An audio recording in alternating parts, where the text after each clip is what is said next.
Hi friends, అందరూ బాగున్నారా అండి? ఇంకా నేను నెత్తికి గోరింటాకు పెట్టుకోవాలంటే మా అమ్మ అయితే తెంపుకొచ్చారు. ఈసారి అయితే నేను మందార ఆకులు, మందార పువ్వు, గోరింటాకు ఈ మూడింటిని మిక్సీ పట్టుకొని అలాగే ఇందులోకి ఒక నిమ్మకాయనైతే కట్ చేసుకొని వాటర్ పిండుకున్నాను. ఇంకా నేనైతే నాకు నేనే పెట్టుకుంటానండి. ప్రతిసారి ఎవరో ఒకరు వచ్చి అయితే మనకు పెట్టరు కదా. ఇంకా నేనైతే మిర్రర్ ముందర నిలబడి పెట్టుకుంటాను.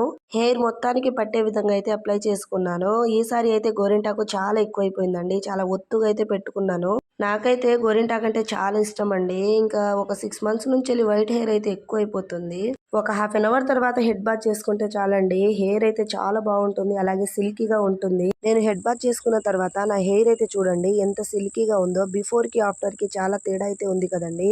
మనం అప్పుడప్పుడు నెత్తి గోరింటాకు పెట్టుకోవడం వలన ఒంట్లో ఉండే వేడి తగ్గుతుంది. హెయిర్ సిల్కీగా ఉండి ఎండలో వెళ్తే మాత్రం మంచి షైన్ అయితే కనిపిస్తుందండి. నా హెయిర్ అయితే సిల్కీ హెయిర్ అండి. దువ్వుతుంటేనే జారిపోతుంది. జుట్టు వేసుకున్న ఒక హాఫ్ అన్ అవర్ కే జుట్టు అయితే చెదిరిపోతుంది. ఇంకా నేనైతే హెడ్ బాత్ చేసిన ఫంక్షన్ కి వెళ్ళిన జుట్టు అయితే ఇలాగే వేసుకుంటానండి. ఇలా వేసుకోవడం అంటేనే నాకు చాలా ఇష్టము. ఆ ఓనర్ వాళ్ళకైతే వీరజాజి పూలు అయితే పూస్తున్నాయండి. తెంపుకొచ్చుకొని మాల కట్టుకొని ఇంకా నెత్తిలో అయితే పెట్టుకున్నాను. మొత్తానికి ఇలా సింపుల్ గా అయితే రెడీ అయిపోయాను. ఇప్పుడు స్కూల్స్ రీఓపెనింగ్ అయితే అవుతాయి కదా. ఇంకా అలా అనేసి నేనైతే ట్రాక్ షూ తీసుకోవాలనేసి మా ఆయనతో పాటు షాపింగ్ కి అయితే వెళ్ళిపోతున్నాను. ఇంకా షాపింగ్ కంప్లీట్ చేసుకున్న తర్వాత ఫుల్ గా వర్షం అయితే పడిందండి. ఇంకా మేమైతే ఇక్కడ మధ్యలో ఆగి ఇంకా టీ తాగుతావా అనేసి మా హస్బెండ్ అడిగితే సరేలే అనేసి ఇద్దరం కలిసి టీ అయితే తాగేస్తున్నాము. వర్షం పడుతుంది కదా, బిర్యానీ తిందామా అని మా హస్బెండ్ అడిగితే సరే అనగానే తనైతే చికెన్ బిర్యానీ అయితే తీసుకొచ్చారు. ఇంక ఇంటికి రాగానే మంచి ఆకలి మీద అయితే ఉన్నామండి. ఇద్దరం కలిసి లాగిన్ చేసాము. మరి వీడియో ఎలా అనిపించిందో కామెంట్ చేయండి, లైక్ చేయండి, షేర్ చేయండి, సబ్స్క్రైబ్ చేయండి.